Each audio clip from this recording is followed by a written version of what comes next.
Hey everyone, welcome back to my channel. I'm Marisa Johnson, and this is day 15 of my 30-day challenge of showing up for myself, staying consistent, and letting this space be a space for honesty, growth, and grace, y'all. This is the Grace Space Podcast.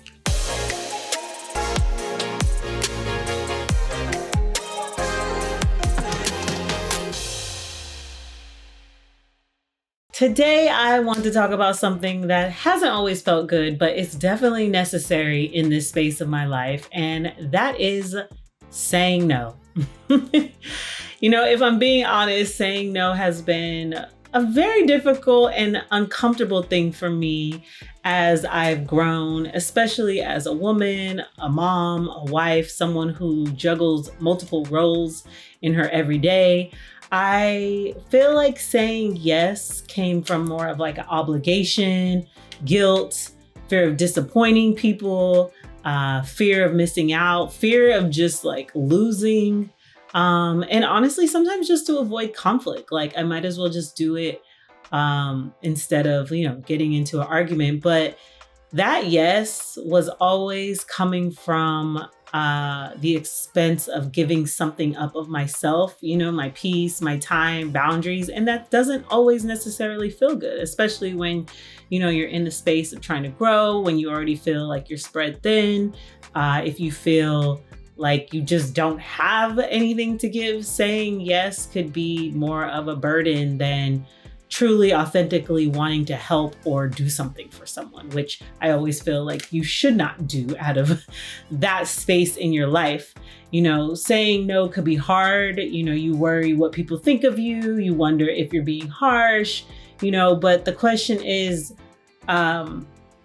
it's not fair to make your decisions based on projecting like that energy off of someone else. And the thing I'm learning is every time I say no to something that drains me, I'm actually saying yes to something that fills me up. And what did we say? You can't fill someone else's cup if your cup isn't filled. So definitely something to take into account when you're saying no. I think at work, especially being in corporate and spaces, you feel like maybe this is like an amazing opportunity, so you want to say yes to everything. But I've had to learn that protecting my time is key. I have children, they have schedules. And just because I can do something doesn't mean I have to do something right then and there. I used to overextend myself to just try to prove I was capable. And now I'm just like, if someone wants to get rid of you, they're going to get rid of you. If someone wants to replace you, they're going to replace you. And if you don't have the capacity, you just don't have the capacity. Is this mine to carry is something that I ask myself, like, can this wait? And most of the time is yes. In relationships, this one has been the hardest sometimes because I feel like walking away from dynamics where I am overthinking, undervalued. And I'll say this is more so like when I was younger, not now. But when I'm just like overly extending myself, I've had to,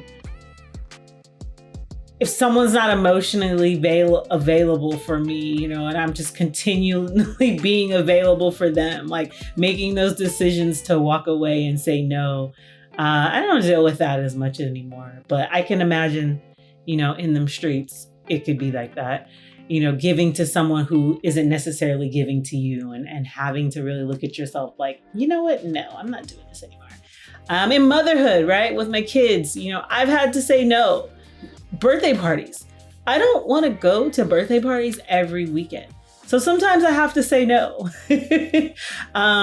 Just teaching them that, I have boundaries as well. And that's a part of raising emotionally healthy kids. Like everything is not yes, girls. Everything doesn't have to be a yes. And when I say no, that doesn't mean you have to have a whole breakdown, right? So putting boundaries around them as well. And just in my personal life, just saying no to rushing. Saying no to perfection, right? Like being a people pleaser, that is a trauma response. And I just am getting to this point in my life where it's like, hey, if it's not working, it's not working. If it's not aligned, it's not aligned, and it is what it is. So just being okay with yourself. But let's be real, right? Saying no doesn't always feel empowering at first. Sometimes it feels heavy. Sometimes it feels like a loss.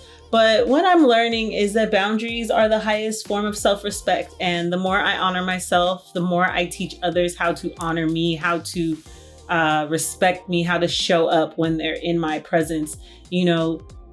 That creates a better relationship, right? So if you're struggling with saying no right now, I see you. I've been there. I'm still in that process, but I feel like I'm getting a lot farther with this no. But I promise it gets easier, and your peace is worth protecting. And I will say, a lot of people throw these buzzwords around like my peace, my peace, my peace.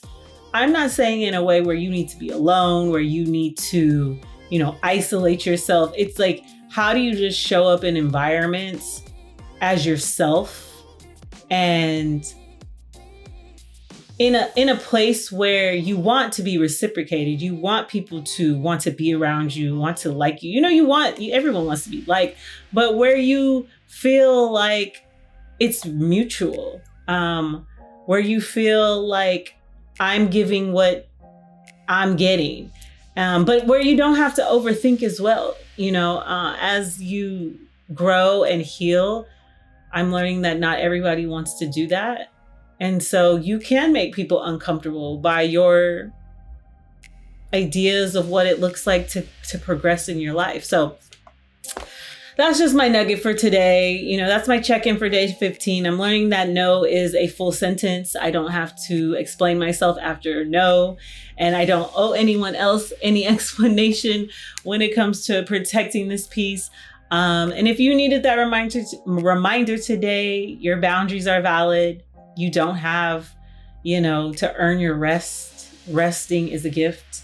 And you don't have to prove your worth to anybody. And I say that as someone that has felt like they've had to prove themselves their entire life.